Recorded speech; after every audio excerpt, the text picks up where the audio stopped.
prinsipi olarak bizim potensial enerjisinden asıl olduğunu değerlendirmek edeceğiz. Bize gereken laboratuvarlar maliyet müstəvi, arabacı, kiçik kutu, təkkiş və kiçik daşdır. Biz kartondan maliyet müstəvi yol düzəltmişik. İlk öncə arabacını yol tavanısına qoyacağıq.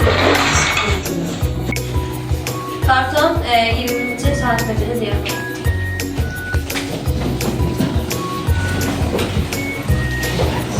Daha sonra ise biz arabacını içine güç dolduruyoruz.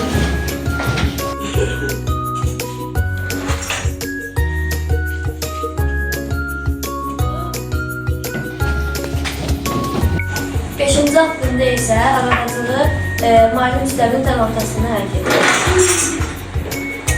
Çok güzel.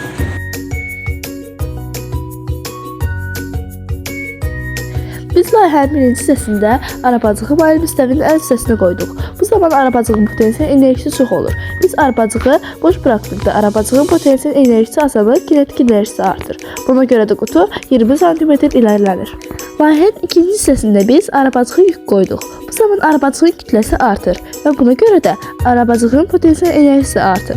Arabacığı sərbəst buraxdıqda isə qutu 30 cm itələnir. Layihənin sonuncu addımında isə biz arabacığı malum müstəvinin orta hissəsinə qoyduq. Bu zaman hündürlük azalır və buna görə də tədricən potensial enerjisi azalır. Arabacığı sərbəst buraxdıqda boş qutu 19 cm itələnir.